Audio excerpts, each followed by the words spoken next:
Alors bonjour à tous, bienvenue sur dailyfx.fr, bienvenue en salle de trading. Vincent Gagne pour vous retrouver cet après-midi, 14h15. Bon, on aurait pu choisir 15h15. Il s'avère qu'il y a des statistiques américaines qui tombent à 14h30, les traditionnelles nouvelles inscriptions hebdomadaires au chômage. 16h, des chiffres dans le secteur résidentiel aux États-Unis.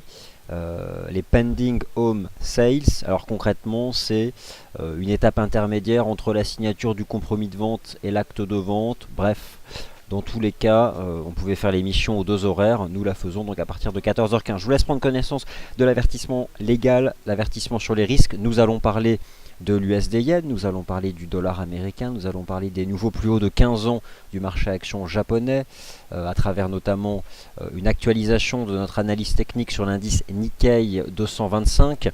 Bien sûr, toutes ces rumeurs qui entourent la Grèce, des rumeurs comme leur nom l'indique, eh bien c'est démenti ou c'est confirmé. Pour le moment, jusqu'à preuve du contraire, il n'y a pas de nouvelle réunion de l'Eurogroupe qui soit programmée pour justement entériner un tel accord. Donc ces actualités restent, en tout cas génèrent de la volatilité sur le marché. On parlera de la livre sterling, qui finalement ce matin n'a pas enregistré une explosion de sa volatilité suite à la publication de la seconde estimation du niveau de la croissance économique au Royaume-Uni. Elle est plutôt d'ailleurs sous pression. On verra peut-être que certaines paires de devises sont sur support. Le dollar néo-zélandais qui est lui sous pression, vous l'avez tous peut-être suivi, la reprise, les nouveaux plus bas annuels du NZD-USD ou encore un rebond sur support du GBP-USD et donc ce dollar américain dont la tendance haussière retrouvée depuis le milieu du mois d'avril, ce que l'analyse technique permettait de bien appréhender étape par étape, et bien ce sont des choses qui se confirment avant les chiffres de 14h30, on verra, puis 16h, et demain, naturellement, la seconde estimation du niveau de la croissance économique aux États-Unis au premier trimestre. La première analyse que je vous ai proposée sur notre site ce matin, mardi, bref, je sais plus, elle portait sur le taux de change USD-Yen. Et le titre, je l'avais volontairement choisi offensif. Il s'agissait du titre suivant, USD-Yen, la cassure haussière de la semaine.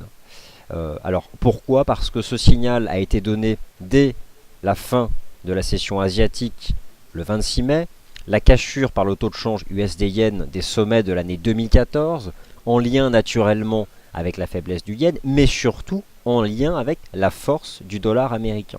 Quelque chose que nous avions bien pu appréhender sur la figure de creux sur le taux de change USD-CAD qui s'est envolé depuis, ou encore la réintégration par le taux de change euro-dollar des indices 50 $, le taux de change euro-dollar qui reste pleinement sous résistance. Alors d'ailleurs, j'évacue tout de suite le sujet du taux de change euro-dollar, une approche chartiste bête et méchante, à savoir le fait que en réalité à 1,1470 ce marché a échoué sous une ligne de tendance en place depuis très longtemps.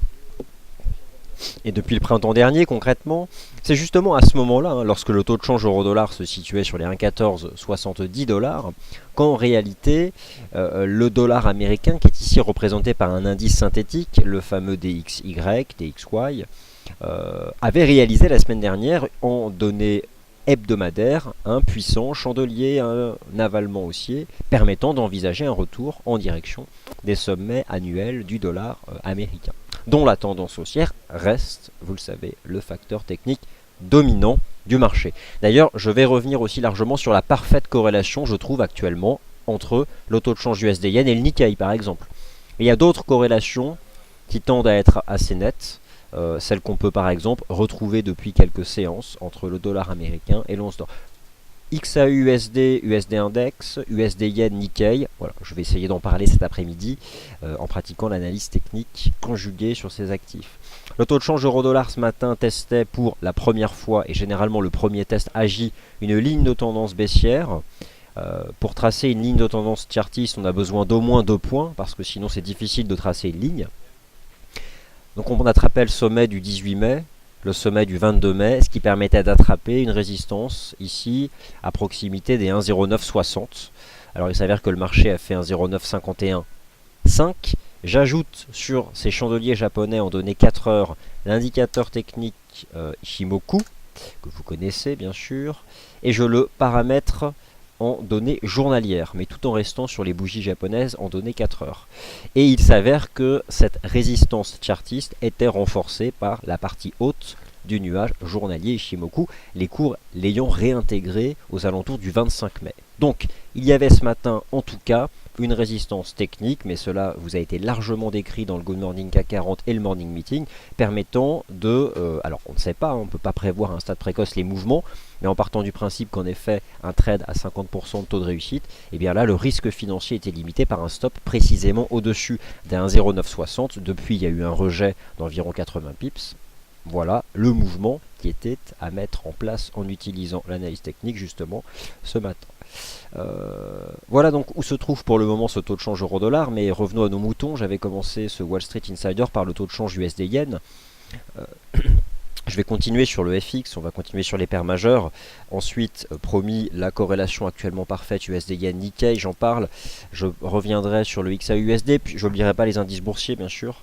Et puis ce Bund avec ce range qui dure. L'USD-Yen, c'était donc la cassure. Il y a plusieurs signaux. L'analyse technique a plusieurs façons de donner des signaux. Là, c'était vraiment la plus simple. C'était ce qu'on appelle un breakout, bon, un débordement d'un niveau horizontal. Le signal a été donné précisément le 26 mai en fin de session asiatique, lorsque vous avez pu mettre à profit l'utilisation de ce chandelier. Moi je suis ici en données 4 heures, avec un grand corps permettant de briser à la hausse les 122 yens. Ce qui nous a permis d'annoncer dès mardi que nous envisagions que ce taux de change rejoigne les sommets de l'année 2007 avant le PIB US. Vous pouvez réécouter les émissions. C'est chose faite, puisque les sommets de l'année 2007 ont été atteints, hier peut-être d'ailleurs je crois, oui hier d'ailleurs, et même franchis de manière marginale au moment où je vous parle. Il est probable, alors bon, ces sommets de 2007 c'est un niveau technique, mais je pense pas que ce soit de nature à bloquer définitivement l'appréciation de l'USD-Yen.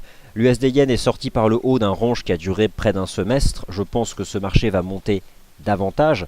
Reste qu'en termes de timing, c'était mardi pour la stratégie de trading. Maintenant, il faut attendre des pullbacks. Dans tous les cas, l'avancée se poursuit. Enregistrer une cassure des sommets de 2007 sera bien sûr un signal de poursuite de cette dynamique. Et je réinsiste aussi sur une des façons de filtrer les faux signaux, c'est de mettre en partenariat l'évolution des prix et le niveau du volume d'échange. Alors certes, le volume réel proposé ici sur cet histogramme n'est pas le volume du Forex dans le monde entier.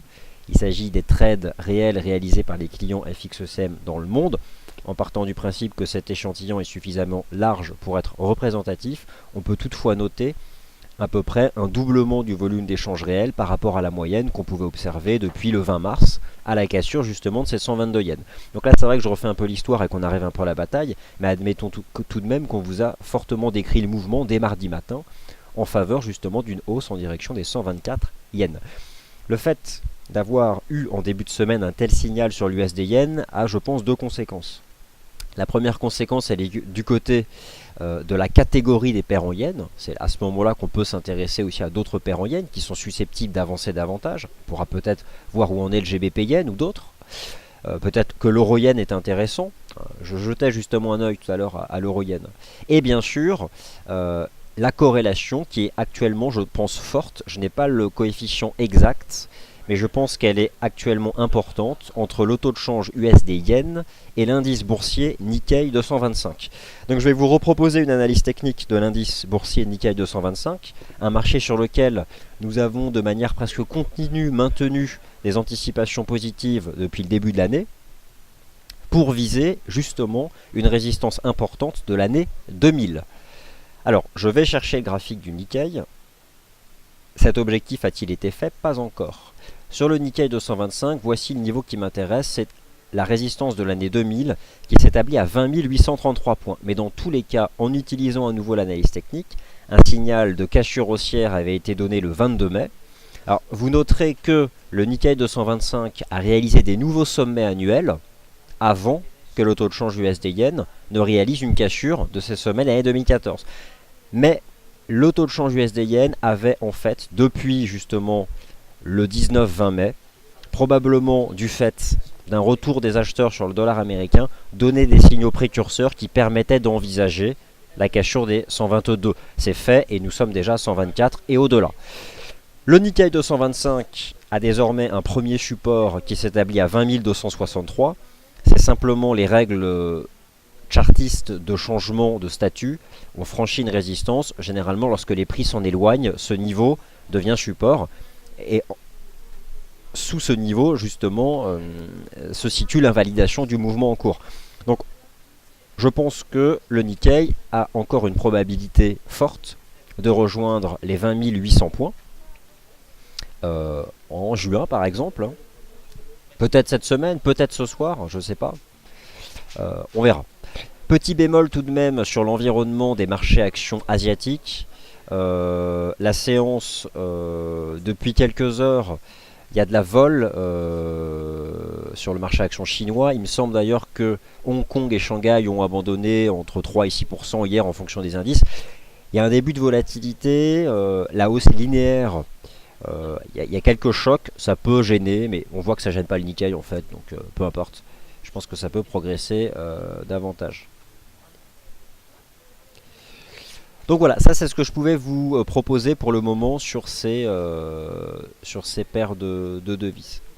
Alors pour le taux de change euro-dollar, la résistance c'était ce matin. Maintenant, que va-t-il se passer? Aucune idée. Le money management c'était ce matin. Si un jour on casse un 0,960, en effet ce marché remontera plus haut. Mais tant qu'on reste sous la résistance, moi je vais suivre juste le mouvement jusqu'à preuve du contraire. Mais en réalité, si je reviens sur mon propos établi tout au long de la semaine, j'ai plutôt mis de côté le taux de change euro-dollar pour m'intéresser à ce qui me convenait davantage en termes de conviction. C'était bien sûr USD-Yen, je pense que j'en ai assez parlé, je vais arrêter. Et c'était surtout, du point de vue de l'analyse graphique, eh bien regardez justement, les statistiques américaines ne doivent pas être transcendantales, puisqu'on a un mouvement de vente à très court terme sur le dollar, le dollar américain. C'était donc le NZD-USD. Le NZD-USD, le discours affiché depuis le début de la semaine était la capacité de ce taux de change à rejoindre les plus bas de l'année 2015. C'est fait. C'est fait. Avec un taux de change NZD-USD qui vient d'atteindre, il y a environ une demi-heure je crois, les 0,7160 qui sont le plus bas du 11 mars 2015. Je reviens moi sur ces bougies japonaises H4 du NZD-USD avec un signal de vente qui avait été donné le 26 mai à la cassure de ce qui s'apparente être ici une structure de continuation à la cassure des 0,73 suivi d'un pullback. Le marché hier a pris le temps de construire ce qui pourrait être une sorte de drapeau. On est sorti par le bas pour rejoindre 0,7160. Et puis bien sûr restait le taux de change USD4 qui était la troisième paire de devises favorite pour viser une hausse en direction des 1,25 et le marché a fait précisément 1,2502. Alors il y a un certain nombre, je pense, de séquences qui sont en passe d'être atteintes. Il y a quelque chose qui moi m'importe beaucoup. Et vous le savez, les marchés financiers sont toujours dans l'anticipation. L'analyse technique, et pas seulement, invite à se positionner long sur le dollar US, sans exagérer, on va dire depuis le 19 mai. Depuis le 19 mai, il y a des signaux techniques assez nets, je trouve, en faveur du dollar US. Sauf que le 19 mai, c'était il y a 9 jours. Et le PIB américain, c'est demain. En clair, les trades, comme très souvent, sont à réaliser en amont des grandes statistiques sur lesquelles le marché cherche à se positionner de manière anticipatrice. Et généralement, mieux vaut avoir profité du cycle tendanciel en amont, quitte à sécuriser fortement les gains au moment où tombe justement le chiffre. Moi je reviens sur cet indice synthétique dollar parce que c'est le nôtre, en tout cas celui qui est établi en partenariat entre FXCM et Dow Jones. Avec ce que finalement après coup j'ai pu lire comme un piège, c'était le 13 et le 14 mai, lorsqu'on a cassé les 11 736. En réalité aux alentours des 11 630, il y avait peut-être des lignes de tendance, des choses comme ça. J'appréciais aussi le double bottom sur le RSI journalier de l'US Dollar Index. Et puis les prix ont réellement donné le signal le 19 mai. Si l'indice dollar synthétique a donné un signal le 19 mai, qu'avait fait d'ailleurs l'USD-Yen le 19 mai? C'est une question qu'on peut se poser. Eh bien, surprise, le 19 mai, le taux de change USD-Yen était sorti par le haut d'une structure triangulaire. C'était probablement ce signal qui permettait d'anticiper la cassure des sommets de 2014 qui s'établissait à 122 yens à grand renfort de volume d'échanges réels. Le dollar australien qui est sous pression, je reprends exactement le chart que je vous ai présenté hier sur le taux de change AUD-USD qui subit la loi du dollar américain. C'est globalement la seule chose à connaître. Je vais vous parler du GBP, NZD, je vais vous parler de l'euro-yen, cela vient. Mais concrètement, la force retrouvée du dollar américain qui a quand même consolidé, et je vais compter les semaines, 1, 2, 3, 4, 5, 6, 7, 8, 9, 9 semaines de consolidation du dollar américain entre le milieu du mois de mars et le milieu du mois de mai, c'était extrêmement sain pour venir corriger une hausse qui avait été linéaire. Vous avez ici les chandeliers japonais hebdomadaires de l'US Dollar Index selon l'indice synthétique DXY qui pondère essentiellement le taux de change euro-dollar. On a quand même eu une hausse particulièrement linéaire entre le mois de mai 2014 et le milieu du mois de mars 2015. 9 semaines de consolidation d'ailleurs en 3 temps, un mouvement en ABC, et ça relance à la faveur d'une puissante structure en avalement haussier ici, selon ce que j'appelle la terminologie japonaise, ou concrètement les libellés des chandeliers japonais. Elle se construit en 2 semaines, et nous avions là un grand corps qui englobait les 2 dernières semaines de correction. Bref, j'avais déjà depuis le 19 mai une conviction favorable au dollar US. J'ai fini d'être convaincu par la clôture de la semaine dernière. La toute puissance du dollar américain sur le marché des changes s'exprime face au dollar australien, s'exprime face au dollar néo-zélandais, s'exprime face au yen japonais, s'exprime face au dollar canadien et aussi face à l'euro, mais pas forcément un mouvement aussi attractif que sur d'autres taux de change. En clair, à l'heure actuelle, quelle monnaie résiste à ce retour des acheteurs dans le sens de la tendance haussière du dollar US? Au premier coup d'œil de tête, je n'en vois pas. Il me semble d'ailleurs que même le GBP est sous pression. Donc j'apprécie ce canal de baisse sur l'AUD-USD qui, comme le NZD-USD, a une forte probabilité de tendre vers les plus bas du printemps 2015. Et en clair, la UD-USD devrait somme toute retomber en direction des 0,7546. Le dernier signal a été donné par la cassure des 0,7680. Je pense que je vous ai parlé globalement de tous les taux de change. Reste majeur, reste à envisager le GBP-USD. Le GBP-USD, il n'y a pas eu quelque chose de significatif ce matin, suite à la publication de la seconde estimation du PIB britannique au premier trimestre. Donc lui aussi subit la loi du dollar US. C'est pas aussi franc, massif que si vous prenez le mouvement de baisse actuel sur le NZD-USD ou la UD-USD ou encore le mouvement aussi extrêmement linéaire et directionnel et propre graphiquement de l'USD-Yen. Dans tous les cas, un signal de vente avait été donné sur le GBP-USD le 26 mai, là aussi, à la cassure des 1,5446. Je serais moins à l'aise sur le câble, quand bien même je constate que la dépréciation de ce taux de change se poursuit. Alors, transition, étant donné que le NZD-USD m'intéresse et je pense que ce taux de change va probablement réaliser une cassure de ses plus bas annuels, et je vous rappelle que on vous en parle depuis le triple échec sous la résistance hebdomadaire horizontale à 0,77 $, le dollar néo-zélandais est donc sous pression. Alors on peut se poser à ce moment-là la question des taux de change comme GBP-NZD ou Euro-NZD. Le GBP-NZD, Adrien nous en a parlé beaucoup ce matin. Depuis, le marché lui donne raison. Il a notamment mis en évidence l'existence de cette ligne de tendance qui a permis d'attraper un creux aux alentours des 2,1130. C'était intéressant parce que nous avions cette ligne de tendance en place depuis le 5 mai qui donnait l'impression d'être cassée, mais c'était sans compter sur celle-ci moins pentue qui en réalité a permis d'attraper les cours. Et d'une certaine façon, ce marché est en train de faire une phase de transition latérale qui peut prendre la forme, ça peut ressembler à une espèce de triangle rectangle ascendant. Autant vous dire qu'en cas de cassure en effet des 2,1475, ce marché va devant.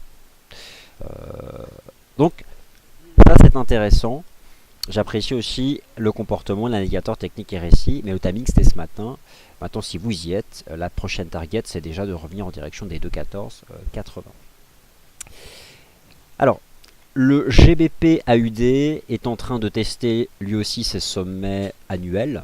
Les sommets annuels du GBP AUD, ça a été un mouvement, je dirais, plus difficile moins limpide du point de vue de la construction que le GBP-NZD, mais dans tous les cas, je pense que, à l'image du dollar néo-zélandais, le dollar australien subit à la fois la loi du dollar américain, mais aussi de la livre sterling, et d'autres de l'euro. Finalement, les dollars des antipodes sont sous pression. C'est comme ça.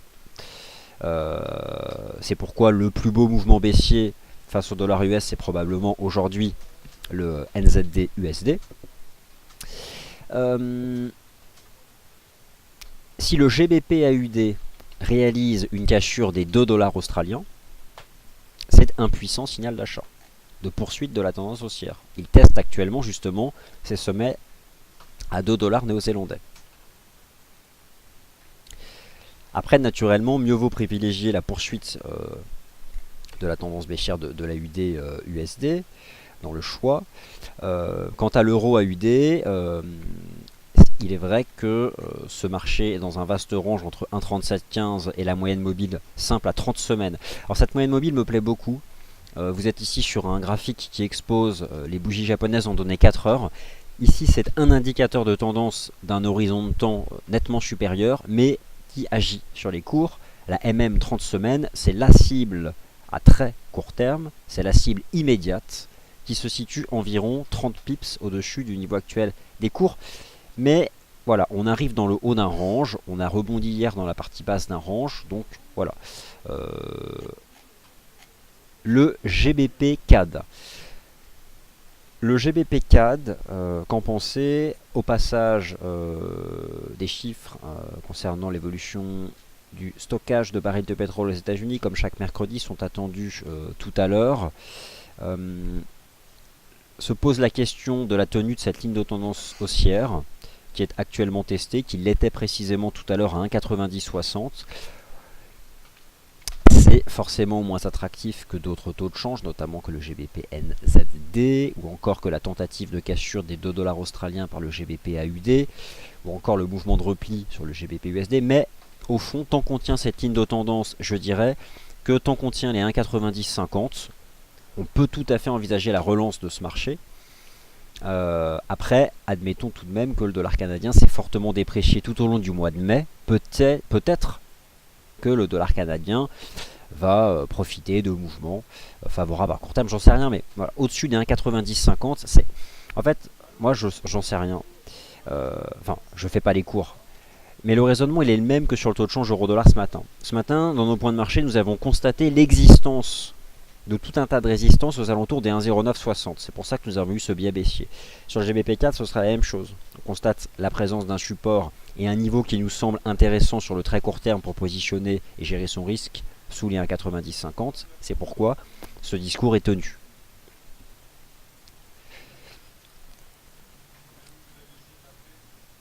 Alors, les paires en yens, il ne faut pas les oublier. D'autant plus que l'USD yen, si je vous ai parlé de la corrélation que je juge actuellement presque parfaite, ou en tout cas qui tend à l'être avec le Nikkei, il y a un impact sur la catégorie des paires en yens. Alors forcément, il va probablement falloir se détourner de l'AUD yen, étant donné que l'AUD est sous pression. Il va probablement falloir se détourner du NZD yen, parce que le NZD yen le NZD est sous pression. Reste à statuer sur l'euro yen ou le GBP yen. Et puis si vous voulez pas vous casser la tête, l'USD yen est très bien aussi. C'est la paire majeure, de toute façon, elle est limpide, elle est nette, et c'est la moins chère. Le GBP yen, ce qui me dérange un peu de mentionner maintenant le GBP yen, c'est qu'en réalité, on vous en a parlé massivement le 14 mars, à la fausse cassure des 175,80. On vous en a fortement reparlé fin avril à la cassure de cette ligne de tendance pour viser justement les sommets de l'année 2014. Cet objectif a été atteint, je serais moins à l'aise par rapport au positionnement actuel du GBP yen et d'autres. Même si ça peut passer. Quand je vois que le GBP AUD teste les sommets de l'année, ces sommets annuels, on peut être moins à l'aise au niveau actuel des cours. C'est un fait, mais moi j'ai le sentiment qu'en réalité le GBP AUD a déjà donné le signal. Si vous prenez les cours de clôture journaliers du GBP AUD et que vous vous mettez en cours de clôture, en réalité niveau à casser, c'était pas 2 dollars australiens, mais c'était 1,99.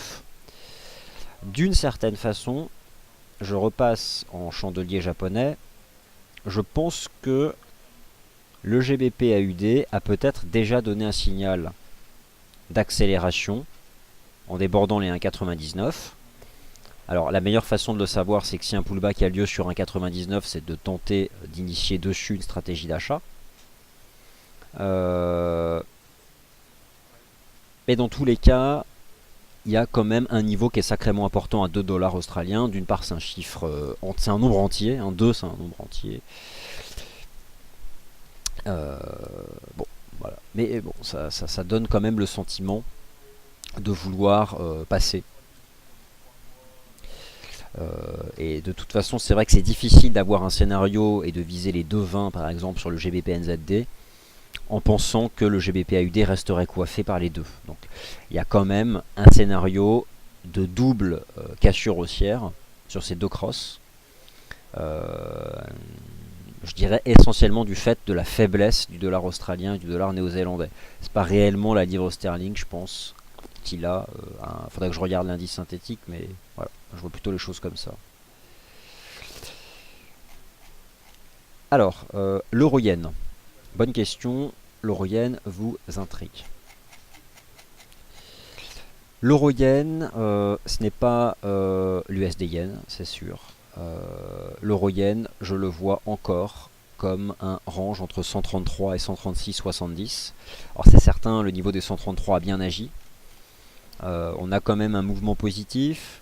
Ce qui est dérangeant dans l'euro-yen, c'est la volatilité vis-à-vis de l'euro en tant que monnaie, avec toutes ces rumeurs qui entourent la Grèce. Toutes les stratégies de trading qui incluent l'euro, elles peuvent être malmenées par des mouvements intraday parce que telle rumeur qui peut être démentie dans les 10 minutes sera tombée, etc. Donc ça devient de plus en plus dérangeant, mais bon, admettons quand même que l'analyse technique de l'euro-dollar, elle n'en reste pas moins bien construite, assez limpide. Parmi toutes les paires en yens, celle qui présente la construction la plus propre, c'est de toute façon l'USD-yen. Alors, pourquoi aller se casser la tête sur d'autres paires de devis si celle-ci a une analyse limpide? Pour revenir donc sur le dollar US, il y a encore des chiffres à 16 heures. Est-ce que notre indice US dollar peut rejoindre ses sommets annuels avant le PIB US? Ça me paraît peut-être un peu agressif. C'est demain le PIB US. Il y a encore 150 points à prendre pour rejoindre les sommets annuels. Mais en tout cas, on a déjà atteint les 12 000 points et nous sommes en train même de tenter de les franchir. C'est-à-dire que l'US dollar index est en train de tenter de franchir ce niveau. Voilà. Qui s'établit donc, voilà, c'est le niveau des 12 000 points. Donc on pourrait avoir le sentiment que on pourrait monter à 12 040. Ouais, 12 040, ouais, peut-être avant demain, quoi. Et puis après, à ce moment-là, on peut être à 12 040, c'est le PIB. Bon, voilà, ça, le PIB, voilà, il faut sortir du marché, je pense, avant, quoi. Alors maintenant, l'once d'or. L'once d'or, est-ce que je me suis précipité en expliquant qu'il y avait une possibilité que cette ligne de tendance casse? Je sais pas. Je vais vous montrer deux choses.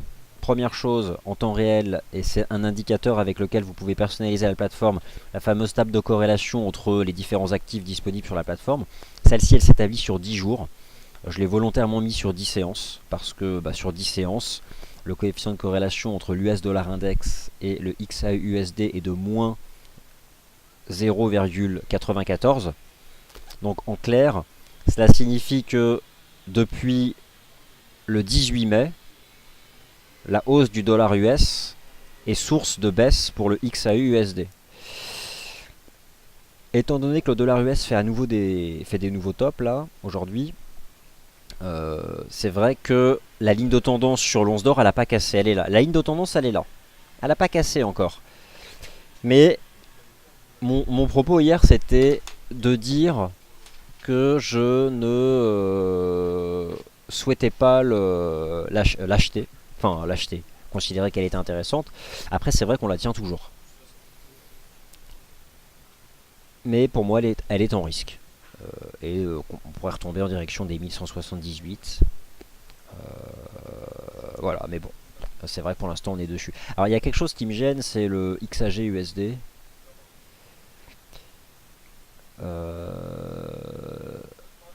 Le XAG USD, je sais pas trop ce qu'il est en train de nous faire comme compression. Est-ce que c'est un espèce de wedge, je sais pas quoi. Je suis pas très à l'aise, mais voilà dans quoi évolue actuellement le XAG USD. Il s'est stabilisé au-dessus des 16,60. C'est vrai que quand on voit cette figure technique, on n'a pas envie de le shorter là, donc moins à l'aise. Mais j'aurais tendance à éviter de m'y frotter, étant donné la force du dollar US à court terme. Mais je dois quand même admettre que le XAG USD et le XAU USD résistent quand même beaucoup mieux qu'un taux de change euro-dollar ou qu'un NZD USD ou qu'un AUD USD. Ah voilà, qui s'enfonce et qui s'enfonce et qui s'enfonce.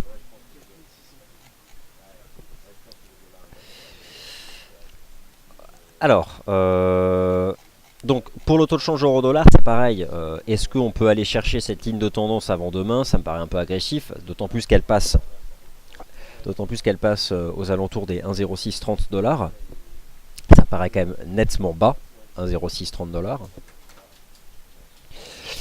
Mais étant donné que le marché reste pour le moment bien positionné dans son canal de baisse, il y a tout de même un scénario à ne pas exclure qui est de revenir chercher les 1,0820. Il y avait ce niveau là qui était intéressant à suivre parce qu'il avait été malmené pendant un certain temps à l'époque. Vous voyez, cette estime horizontale, on l'avait franchi, on l'avait travaillé puis interparti. C'est plus crédible de revenir taper les 1,0820, voire peut-être 1,0713 avant demain. En tout cas, bon, tant qu'on se maintient dans ce canal de baisse. Le stop reste toujours positionné au-dessus des 1,0960, qui était donc cette première résistance établie ce matin. Et lorsque je remets l'indicateur technique Ishimoku en données journalières, voilà, on retrouve la partie haute de ce nuage. Donc d'ailleurs c'est 1,0713, 1,0740, c'est la partie basse du nuage. Donc, ça fait partie des zones susceptibles d'être atteintes cette semaine. Alors voilà, donc c'est ce que je pouvais vous proposer sur le Forex parce que ça bouge, il y a des choses à faire. Les indices boursiers, on a eu une fin de session hier qui était particulièrement forte. Elle n'est pas confirmée, elle n'est pas infirmée non plus. Le CAC depuis ce matin il bouge pas, il est autour des 5150. On a retracé une partie de l'impulsion hier en fin de séance, ça baisse pas pour autant. Moi j'utilise l'Eurostoxx 50, on n'est pas sorti d'affaire tant qu'on est sous les 3700 points sur l'Eurostoxx 50 spot. Les marchés actions de la zone euro, ils sont soutenus par leur moyenne mobile simple à 20 jours. Mais ils sont toujours couverts par des résistants. Moi je résumerai la situation à ça. Le range de l'Eurostoxx 50 entre les 3700 points et la moyenne mobile à 20 jours. À l'intérieur de cette zone, on peut considérer que ces marchés actions de la zone euro sont neutres. Mais bon, moi j'ai un biais toujours positif au-dessus de la MM20. Mais c'est vrai qu'hier on a eu un mouvement qui n'a pas été vraiment confirmé. Lorsque j'établis une analyse sur le DAX, c'est la même chose. On voit bien que les cours sont soutenus par la MM20. Hier, elle a attrapé les cours. On a eu ce grand corps hier en fin de séance dû à, selon des sources officielles grecques, cette fameuse rumeur qui établissait la rédaction d'un projet d'accord. Bon, tout ça c'est resté lettre morte pour le moment. Qu'est-ce que le marché fait depuis l'ouverture ce matin? Bah, je vais prendre un retracement. Voilà, on a retracé 61,8 du grand corps d'hier. Et on est toujours à peu près, on se situe à peu près 50% de l'impulsion d'hier. Il n'y a rien aujourd'hui, je pense, sur les marchés actions européens. Le Bund. Que penser du Bund? La question que moi je me posais, c'était le niveau des 155. Était-il un seuil d'accélération? C'est vrai qu'on le travaille, ça n'accélère pas pour autant. Euh, on est toujours dans ce range ici sur le Bund. Il n'y a pas de, c'est pas transcendantal. Bon, en clair, il n'y a pas de signal particulier qui est donné sur ce taux de change, sur ce contrat de taux, pardon.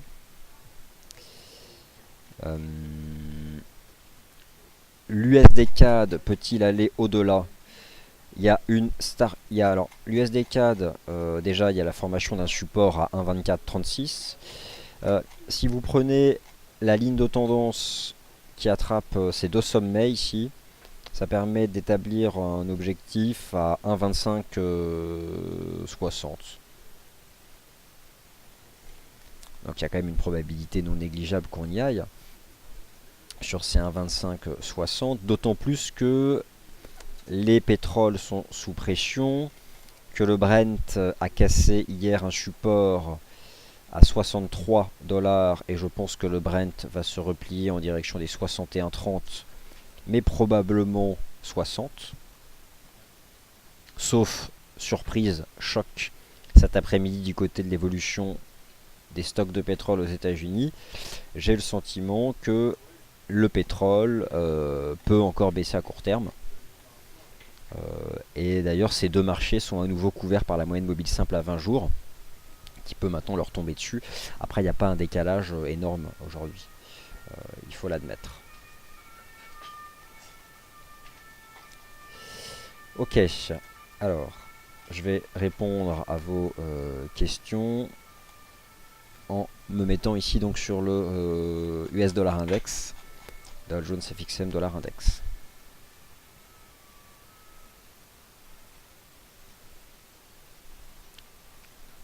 Ok, donc impeccable. Alors, l'euro-dollar. Première question sur l'euro-dollar. Pensez-vous qu'il y aurait une divergence RSI H1 sur l'euro-dollar? Alors, je vais me mettre en données horaires. Et une RSI H1 sur l'euro-doll. Je n'en vois pas. Et dans tous les cas, si tel était le cas, elle serait dans le sens de la tendance.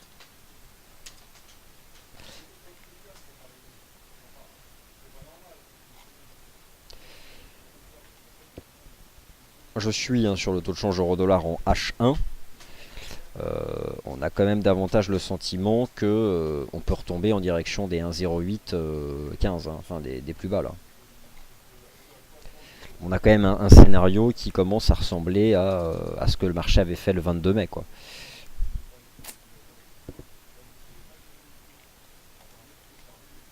Ah, c'est vrai qu'on a ce grand corps ici. Il est 14h56. Le chandelier horaire est clôture dans 4 minutes. En l'état, on n'a pas quelque chose ici qui est fermement haussier. Alors, oui, naturellement, les chiffres US, ça vous intéresse.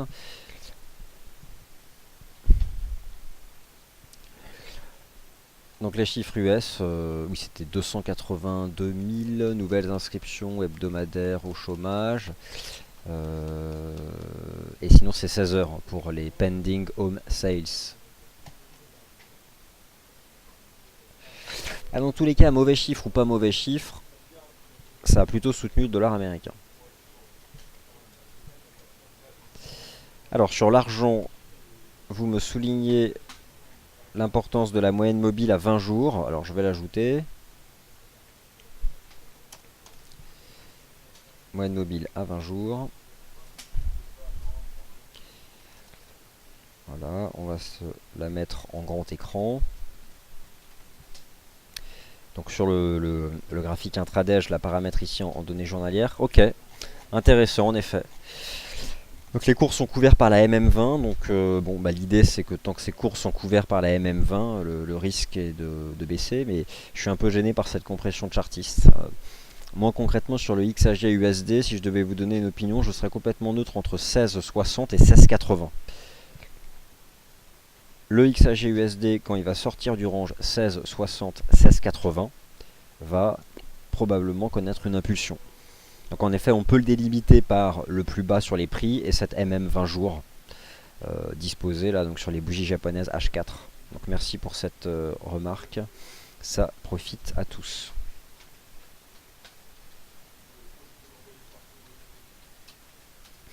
Bonjour Vincent, je voulais savoir donc s'il était possible de superposer plusieurs indices sur le même graphique pour ainsi étudier les corrélations. Plusieurs indices superposés. Oui, vous pouvez le faire sans problème. Lorsque vous êtes sur un chart, vous avez ce bouton là. Voilà, pour superposer des prix. Donc soit vous superposez deux actifs sur la même fenêtre, soit vous les juxtaposez sur des fenêtres séparées. Voilà, vous avez ces deux solutions. Donc là, vous pouvez faire ce que vous voulez.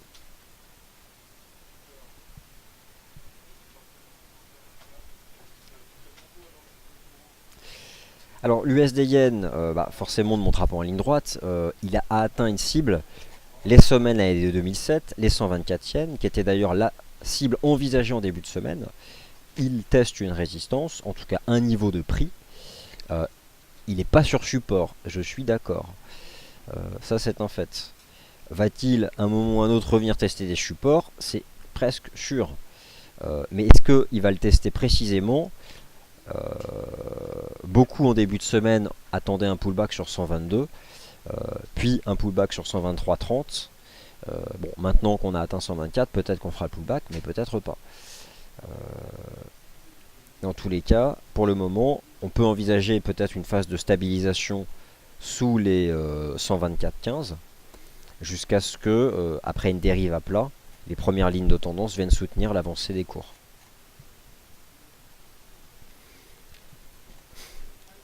Après le pullback sur 122, peut-être qu'il aura lieu demain. Un PIB particulièrement mauvais au premier trimestre. Une phase de vente sur le dollar US. On fait un pullback sur 122. Et en fait, voilà, le premier trimestre étant du passé, on en profite pour se repositionner sur le support. Il y a aussi cette façon de faire. Bon, en tout cas, le taux de change euro-dollar, vu ce qu'il fait depuis 2 heures, pour moi, sous les 1,0960, comme établi ce matin, de toute façon, le risque, c'est davantage de baisse. En tout cas, il était ce matin sous résistance. Désormais, il a subi un rejet depuis la résistance. Il se retrouve à mi-parcours entre les 1,0950 et les 1,0820. Enfin, à mi-parcours, il est quand même plutôt encore dans le premier tiers. Voilà. Je pense qu'on peut aller chercher les 1,0860. Y a-t-il pas une figure d'élargissement sur le SP500? Alors, les marchés actions US. Les marchés actions US qui en font voir de toutes les couleurs. Moi, ma vue, elle est toujours ce qu'elle a été. Ce marché fait parfois des sommets marginaux, retombe. Quand il retombe, il se stabilise très vite sur les premiers supports. Pour finalement avoir un marché actions US qui, depuis le mois de décembre dernier, monte. Mais de manière très lente. Mais mine de rien, on est passé de 2075 à 2135. Mais c'est pas du tout linéaire. C'est très saccadé. Et quand on croit qu'on a le point de départ d'une phase directionnelle, en réalité, c'est la fin du mouvement. Et voilà, on monte comme ça. C'est même pas un mouvement en dents de scie, c'est difficile à décrire. Et ça monte de manière très lente. Donc, si vous prenez le SP le 26 mai, ici, il casse ce niveau horizontal. Hier, il le reprend. Le mi-mai, il tente d'accélérer ici, donne un signal finalement. Enfin voilà, vous voyez comment on monte, c'est absolument pas linéaire. Enfin, honnêtement, je vois pas comment on peut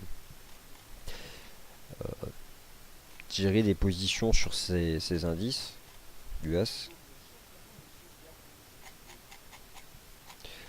Vu que ce sont des marchés de contre-pied. Il y avait un niveau horizontal qui était particulièrement limpide sur le dos, mais ça remonte, c'était début mai, c'était les 17 764, c'était cette zone-là. Après, on peut probablement attraper des lignes de tendance qui doivent d'ailleurs pas passer très loin du niveau actuel des cours. Il y a des lignes de tendance comme ça que vous pouvez essayer de tracer. Bon, forcément, celle-là, voilà, elles ont les 2 derniers points. On peut attraper des éléments comme ça, mais voilà, le support qui serait susceptible d'agir se trouve dans cette zone, les 17 900. Moi, Wall Street, vu le manque de clarté graphique, ne m'inspire pas du tout, à l'image d'autres indices boursiers sur lesquels je préfère me concentrer. Prenez même le Nasdaq qui un temps était quand même bien construit à la hausse, très directionnel, notamment dans toute cette phase, notamment en janvier dernier, en février dernier, c'était vraiment propre le Nasdaq, 100 par exemple ici. Et bien là aussi, ça monte, hein, malgré tout ça monte, c'est peut-être plus propre. On peut probablement retendre, mais là, comment rattraper un niveau bien propre dans des phases comme ça, on a eu un piège le 26 mai, le contre-pied violent. Alors ça peut être en effet des figures élargies, mais forcément, justement, en analyse graphique, les figures élargies, elles sont difficiles à attraper. Elles sont difficiles à utiliser pour des stratégies de trading. Donc, généralement, mieux vaut s'éloigner d'un actif sur lequel vous identifiez une formation élargie graphique. Parce que pour positionner les paramètres de vos stratégies de trading, ce sera sacrément compliqué. Voilà donc ce que je pouvais vous dire. Je pense avoir répondu à l'essentiel de vos questions. Il est 15h04. Il y a encore des statistiques cet après-midi à 16h, puis à 16h30, avec probablement un impact sur le pétrole et sur les paires en dollars canadiens. D'ailleurs, un œil sur le GBP CAD qui en effet pour le moment tient donc cette ligne de tendance qui est susceptible de relancer les cours finalement. L'idée c'est de ne jamais basculer sous les 1,9050 parce que là ce serait compliqué de basculer sous les 1,9050. En tout cas ça peut être utilisé comme un niveau de stop. Le GBP AUD, le GBP NZD et c'est peut-être déjà fait sur le GBP AUD peuvent accélérer au-dessus de leur sommet annuel. Si le GBP AUD devait accélérer au-dessus des 2 dollars australiens, ce serait vraiment un gros signal. Le GBP NZD, c'est vrai qu'il vient de réaliser un beau chandelier 4 heures. Je pense qu'il peut en effet revenir chercher les 2,0475. Et puis finalement, la semaine a commencé par une cassure haussière sur le taux de change USD-Yen. Le milieu de semaine se traduit, je dirais, par une cassure des plus bas là, sur le NZD-USD. C'est peut-être aujourd'hui le signal technique à retenir. À confirmer bien sûr sur le NZD-USD là. Voilà. C'est des choses, c'est dans le sens de la tendance, j'ai envie de dire. C'est des signaux dans le sens de la tendance. Voilà, merci d'avoir été attentif. Prochain webinaire à 17h30 pour la clôture de la séance. On reviendra sur le CAC, le DAX et le taux de change euro-dollar. Puis 18h, webinaire pédagogique. Et demain, enfin, la grande journée de conférence en ligne. Ça commence dès 8h45, on reçoit des gérants. Ça dure toute la journée, c'est exactement là où vous êtes. C'est gratuit. Et c'est donc demain de 8h45 à 17h. Donc soyez nombreux. Merci beaucoup.